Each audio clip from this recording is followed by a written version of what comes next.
Hello everyone, welcome back to my channel Foster Academy and I hope you are well and healthy. और ये है हमारी class number 14। इसमें हम बात करेंगे यूरोप में समाजवाद और इसका प्रभाव। इसका जो पहले पार्ट आ चुका है वो है कार्ल मार्क्स वाला।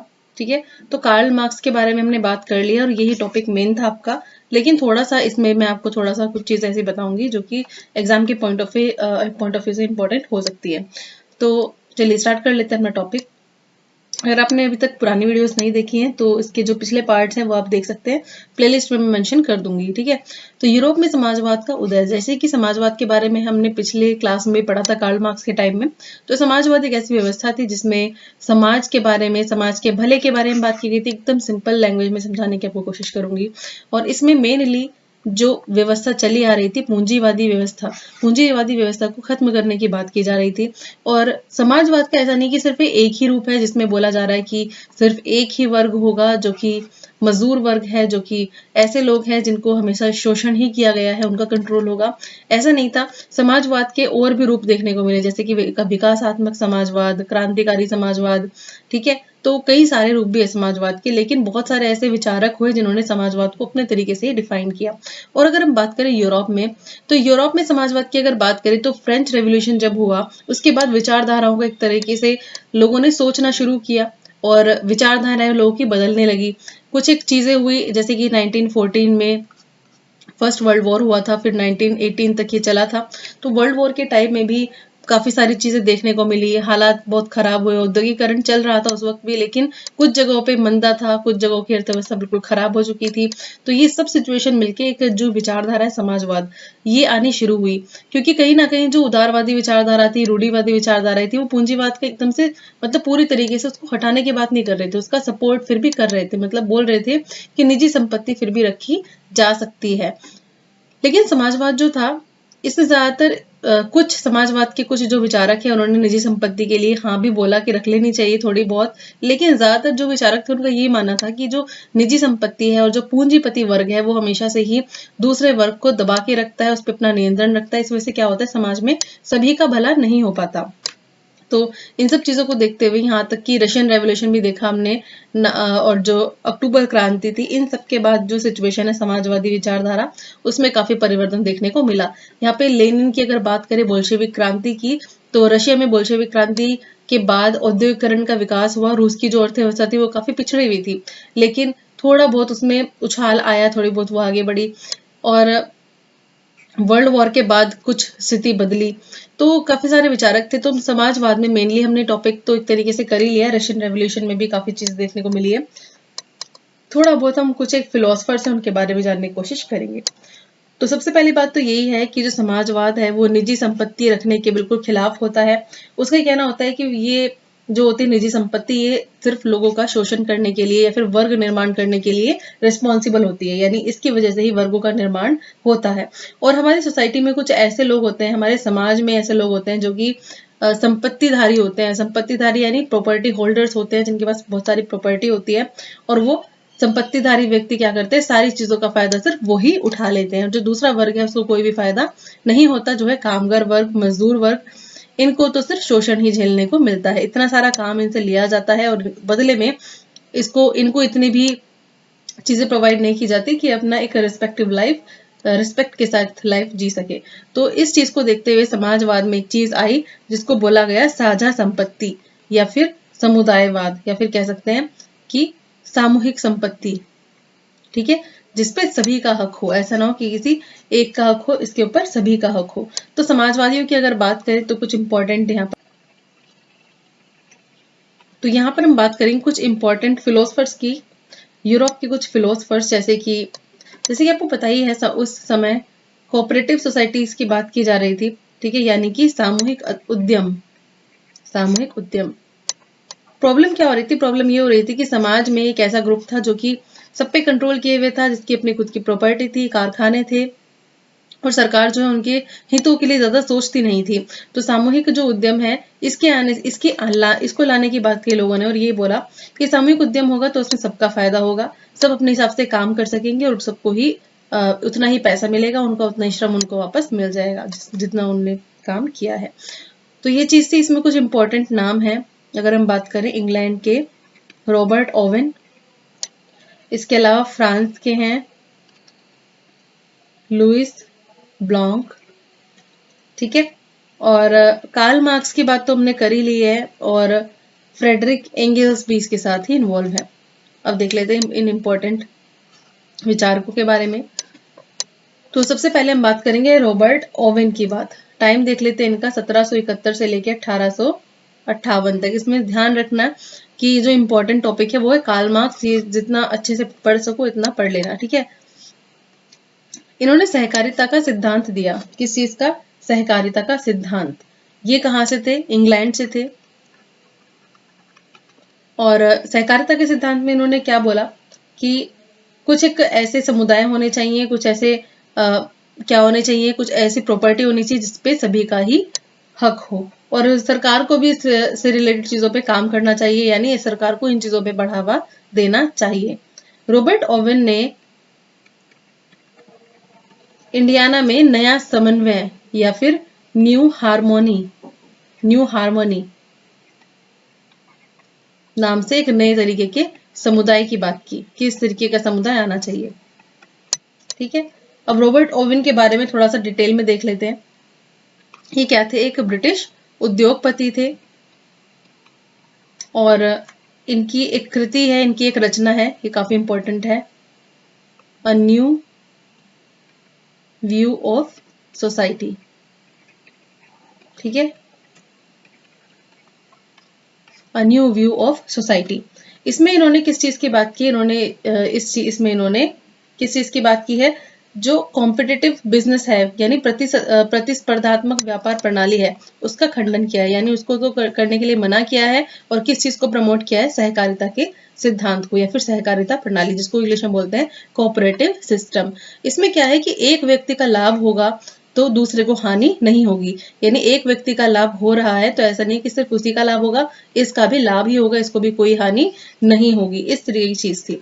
इसके अलावा इन्होंने तीन चीज को तो बहुत बड़ी बुराई माना है, ठीक है, क्योंकि लाभ हानि के उसमें ज्यादा गेन और लॉस में ज्यादा बिलीव करते थे। तो इनका ये मानना था कि सोसाइटी में सहकारिता प्रणाली होनी चाहिए जिसमें किसी का भी नुकसान ना हो। इन्होंने बोला कि जो समाज है उसमें प्रगति के मार्ग में कितनी बाधाएं होती है। तीन बाधाओं को सबसे बड़े लेवल पर इन्होंने बोला है कि समाज में प्रगति क्यों नहीं हो पाती। धर्म की वजह से, विवाह की वजह से, और निजी संपत्ति की वजह से, ठीक है। ये जो चीजें होती हैं ये समाज के प्रगति में बहुत बड़ी बाधक होती है, इनका ये कहना था, ठीक है। यहां तक इन्होंने नैतिक मूल्यों की भी फिर बात की है। आगे हम बात करें रॉबर्ट ओवेन के बारे में, तो इन्होंने बेरोजगारी के ऊपर ज्यादा बात की, क्योंकि एक उद्योगपति भी थे तो इन सब चीजों से उनके बारे में उनको बहुत अच्छे से पता भी था। बेरोजगारी की बात की है और बोला है कि इसके लिए, बेरोजगारी से निपटने के लिए क्या चीज होनी चाहिए? सहकारिता ग्राम, ठीक है, यानी विलेजेस ऑफ कोऑपरेशन। ये सब स्थापित करेंगे तो फिर क्या करेंगे? लोग मिलजुल के काम कर पाएंगे और जो समाज है उसका फिर से पुनरुत्थान हो सकेगा। इस तरीके की इन्होंने बात की है। और इसके अलावा इन्होंने ऐसा बोला है कि जो मशीन है उसने लोगों को क्या बना दिया है? एक तरीके से गुलाम बना दिया है, क्योंकि इसकी वजह से जहाँ पे 50 लोगों की जरूरत होती थी वहां पे अब सिर्फ 10-12 लोगों की जरूरत होती है, फिर हो सकता है कम भी हो। तो मशीन के आने से काफी ज्यादा चीजों का नुकसान हुआ। और उन्होंने ये कहा जो काम लोग कर सकते हैं वो काम मशीन नहीं कर सकती। जो जितना अच्छे तरीके से काम एक व्यक्ति कर सकता है उतना अच्छे से मशीन नहीं कर सकती। और उन्होंने बोला है कि मशीन क्या कर देती है? मनुष्य को गुलाम बना देती है और आजाद नहीं करेगी, इसको आजाद नहीं रहने देगी। इस तरीके से उन्होंने इन सब चीजों की बात करी है। नेक्स्ट हम इनके कुछ और इम्पोर्टेंट विचार देखते हैं। यहाँ पर उन्होंने प्रभावशाली जो ग्रुप है, प्रभावशाली जो वर्ग है उसकी निंदा करी है, ठीक है। उन्होंने बोला है कि ये क्या करते हैं? ये लोगों को एक तरीके से मजबूर बना देते हैं, जो दूसरा वर्ग है, अपने अधीन काम करने के लिए, अपने नियंत्रण में काम करने के लिए। और कुछ ऐसी चीजें आनी चाहिए, कुछ ऐसा सिद्धांत आना चाहिए, फिर कुछ ऐसी प्रणाली आनी चाहिए जिससे सभी का फायदा हो सके। अब इन्होंने ये इंपॉर्टेंट चीज बता रही हूँ मैं ध्यान से, अगर आपसे पूछा जाए रॉबर्ट ओवेन ने किस चीज की बात की है, तो इन्होंने विकासात्मक और क्रांतिकारी समाज की, या फिर कह सकते हैं समाजवाद की बात की है, ठीक है। अगर पूछा जाए कि विकासात्मक और क्रांतिकारी समाजवाद की क्या इन्होंने समर्थन किया है, तो इन्होंने बिल्कुल समर्थन किया है। और बोला है कि जो समाजवाद है जैसे कार्ल मार्क्स ने भी तो समाजवाद की बात की है, तो उनका तरीका अलग था, लेकिन उस तरीके को इन्होंने क्या किया है, सपोर्ट किया है। मार्क्सवादी जो तरीका था समाजवाद का, उसको इन्होंने सपोर्ट किया है। ठीक है। वैसे अगर विकासात्मक समाजवादी की बात करें तो इन्होंने इसमें क्या बोला है कि जो पूंजीवाद है और जो समाजवाद है, इनको एक साथ चलना चाहिए।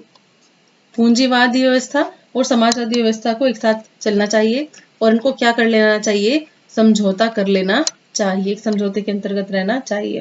क्योंकि इनका मत क्या है, इनका जो विचार ये था कि लोगों को स्वतंत्रता मिलनी चाहिए, सिविल जो लिबर्टीज है यानी लोगों के जो अधिकार है उनको वो मिलने चाहिए, क्योंकि उनका दमन बहुत ज्यादा किया जाता है, इसलिए उनको अधिकार मिलने चाहिए। इन्होंने कहा कि जो पूंजीवाद है उसको एक ही झटके में हटाया नहीं जा सकता। ये ऐसी व्यवस्था है जिसको आप एक तरीके से अचानक से उखाड़ के फेंक नहीं सकते। जैसे कि मार्क्सवादी बोलते हैं कि जो पूंजीवाद है हम उसको उखाड़ फेंकेंगे और एक नया एक वर्ग आएगा, वर्ग संघर्ष की चीजें नहीं होंगी। तो क्या है, पूंजीवाद जो है ये इसको हम एक झटके में उखाड़ के नहीं फेंक सकते, इसकी जरूरत भी पड़ती है। तो हमें कोई ऐसा रास्ता अपनाना पड़ेगा जिसमें पूंजीवाद भी हो और साथ में समाजवाद भी हो, ये दोनों मिलकर एक साथ काम करें। ठीक है। और दोनों समाज की प्रगति में योगदान दे। तो इसको इन्होंने क्या बोला है, इसी चीज को इन्होंने बोला लोकतंत्रीय समाजवाद। क्या? लोकतंत्रीय समाजवाद। ठीक है। नेक्स्ट हम बात करेंगे लुई ब्लॉन्क की। तो लुई ब्लॉन्क ने सहकारी समिति की बात करी। सबसे पहले देख लेते हैं लुई ब्लॉन्क कहाँ से बिलोंग करते थे, फ्रांस से। ठीक है। तो इनकी विचारधारा में क्या था, सहकारी समिति। इनका मानना ये था कि जो सरकार है उसका जो रोल है वो काफी ज्यादा इंपॉर्टेंट होता है सोसाइटी के लिए। तो सरकार को कैसे उद्यम की जगह पे पूंजीपति जो उद्यम है इनकी जगह पे किस चीज को लाना चाहिए, सामूहिक उद्यमों को लाना चाहिए।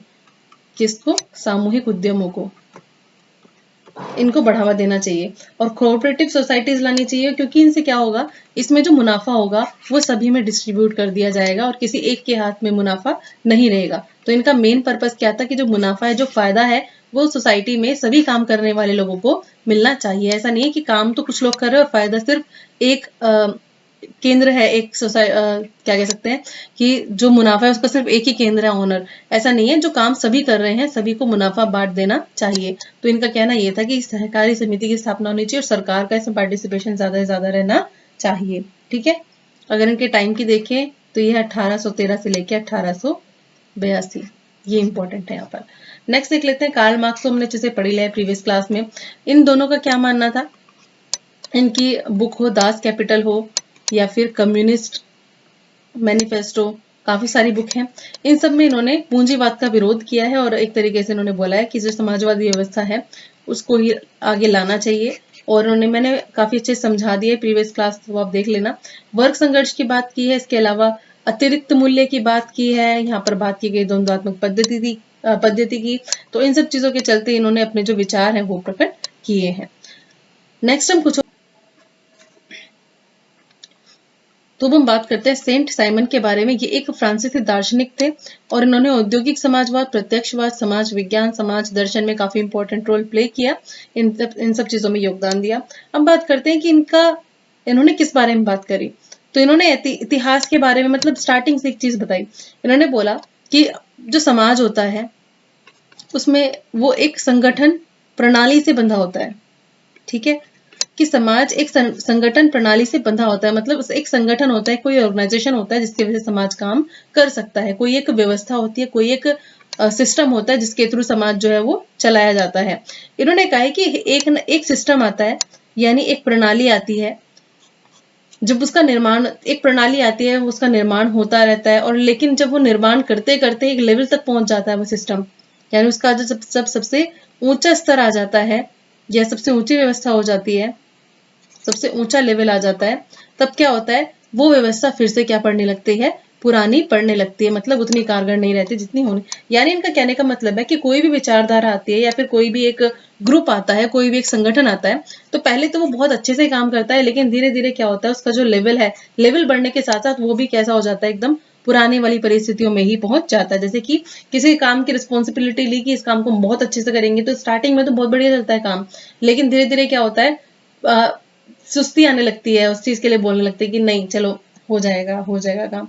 तो ये है कि प्रणाली में शुरू शुरू में तो बहुत काम होता है, लेकिन फिर धीरे धीरे वो चीज क्या है, मामला बेकार पड़ने लगता है। तो उन्होंने कुछ अवस्थाओं की बात की है। अगर हम सेंट साइमन ने बोला है कि जो वेस्टर्न कल्चर है उसके इतिहास को अगर उठा के देखा जाए तो बहुत सारे स्टेजेस उसमें रही है। पहली स्टेज की उन्होंने बात की, उसमें बोला है प्राचीन यूनान समाज, ठीक है, रोम सभ्यता की उन्होंने बात की है यहाँ पर। और इसके लिए बोला है कि वहां पर कौन सी विचारधारा इंपॉर्टेंट थी उस वक्त, वो थी बहुदेवतावाद, बहु या फिर बहुदेववादी, बहुदेववादी विचार इसको बोल सकते हैं, ठीक है। दूसरा इन्होंने बोला कि अर्थव्यवस्था कैसी थी, दासों पर आधारित थी, दास दास अर्थव्यवस्था थी, यानी स्लेव इकोनॉमी थी। तो जो राजनीति का उनका जो स्ट्रक्चर है वो कुछ इस तरीके का था। इसके बाद इन्होंने 11वीं सेंचुरी के आसपास की बात की है कि यहाँ तक आते आते ये सब चीजें अब जाती रही, ये व्यवस्था, और अब कैसी व्यवस्था शुरू हो गई, इसको व्यवस्था को कहा गया सामंतवाद, ठीक है। सामंतवादी व्यवस्था शुरू हो गई। शुरुआत की जो व्यवस्था थी उसमें बहुदेववादी सिद्धांत था और दास अर्थव्यवस्था थी, और 11वीं सेंचुरी तक आते आते सामंतवाद का उदय होने लगा, ठीक है।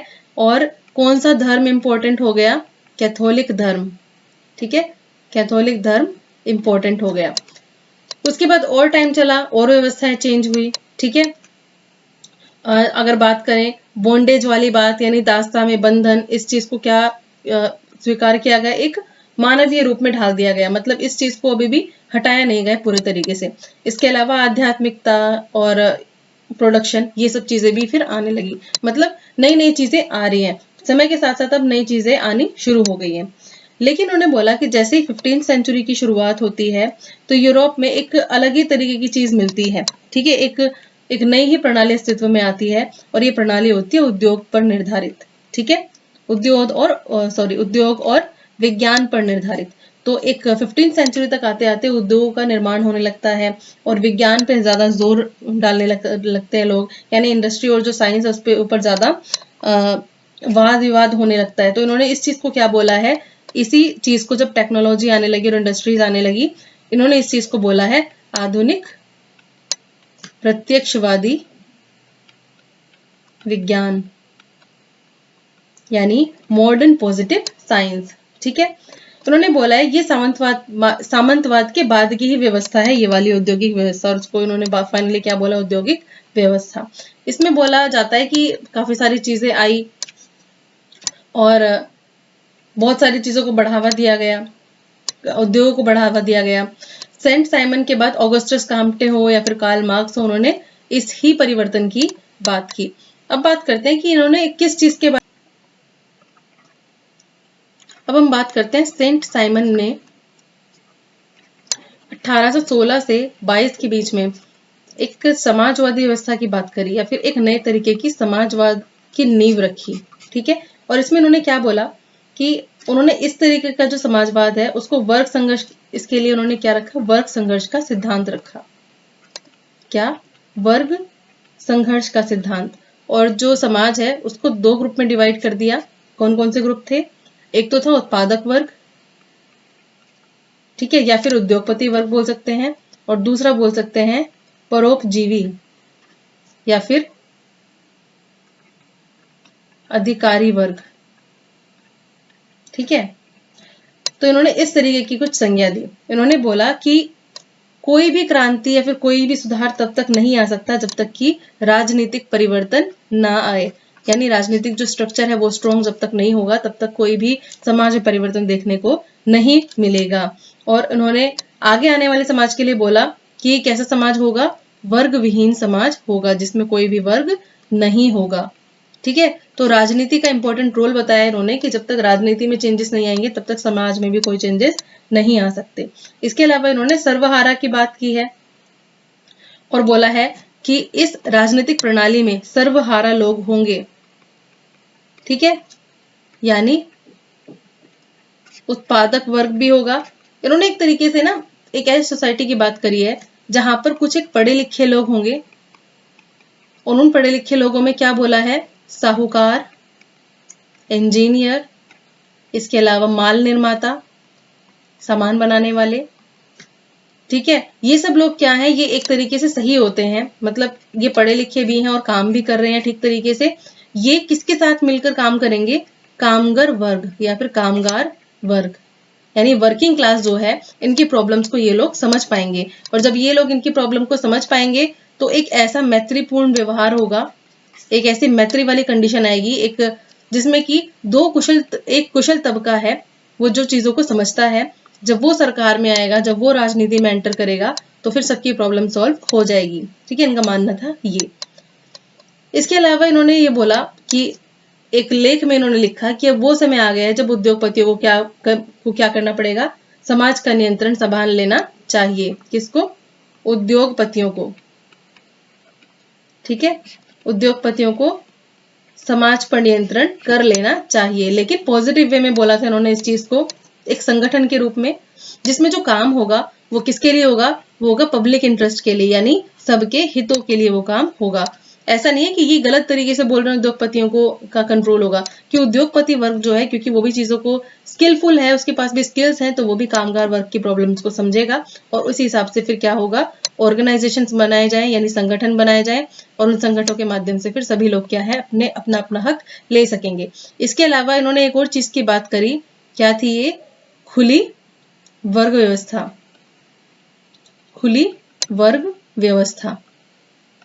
इस वर्ग व्यवस्था में इन्होंने क्या बोला, यानी ओपन क्लास सिस्टम में उन्होंने बोला कि जो जन्म पे आधारित जो विशेषाधिकार हैं तो लोगों के वो हटा दिए जाएंगे, यानी जन्म के आधार पर जो तुम्हें विशेषाधिकार मिले हैं, वो प्रिविलेजेस मिले हैं, उनका कोई फायदा नहीं होगा, और सभी को काम मिलेगा और अपनी अपनी योग्यता के अनुसार भी आपको काम मिलेगा और पुरस्कार भी उस हिसाब से आपको मिलेगा। इसको इन्होंने कल्याणकारी व्यवस्था के रूप में देखा था।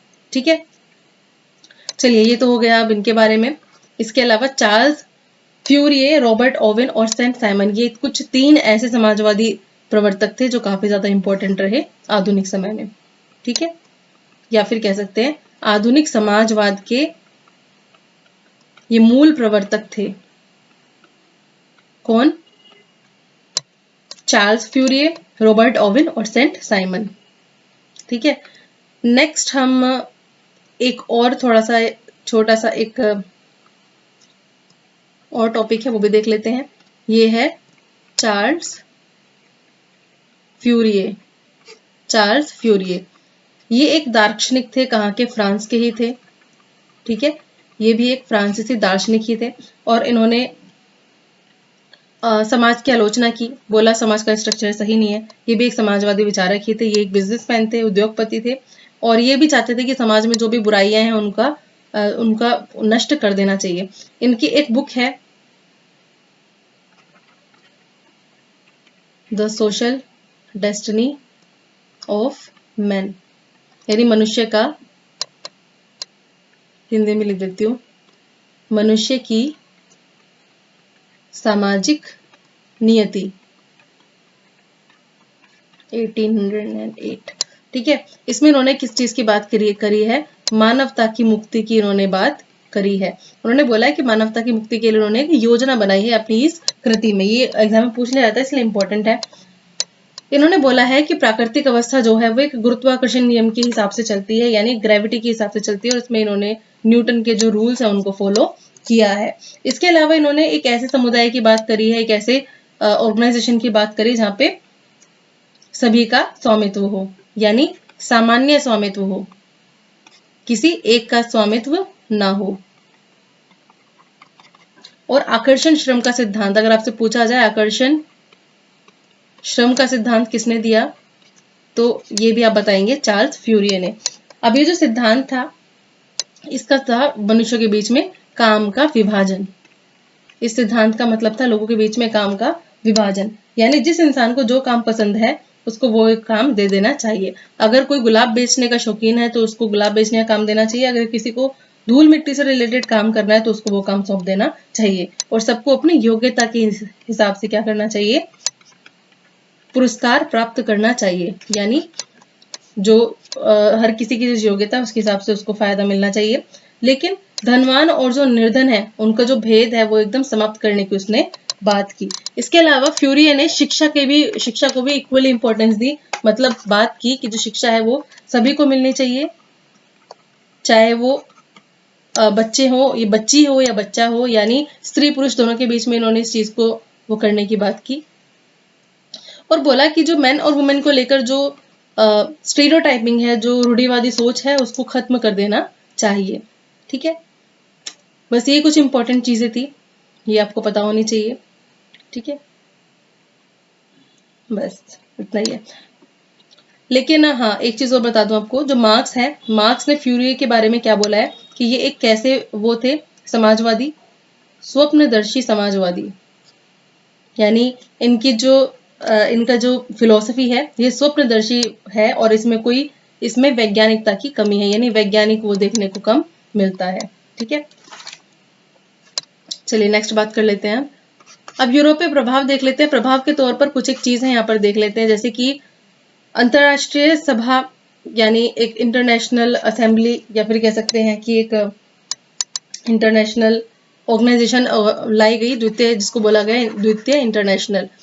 और इसका काम क्या था? इसका काम यही था कि जो समाजवादी विचारधारा है उसको सब में फैलाना। ठीक है, ये एक इंटरनेशनल संस्था थी, अंतरराष्ट्रीय संस्था थी। इसके अलावा जर्मनी सोशल डेमोक्रेटिक पार्टी की भी स्थापना हुई। कहाँ पर? जर्मनी में।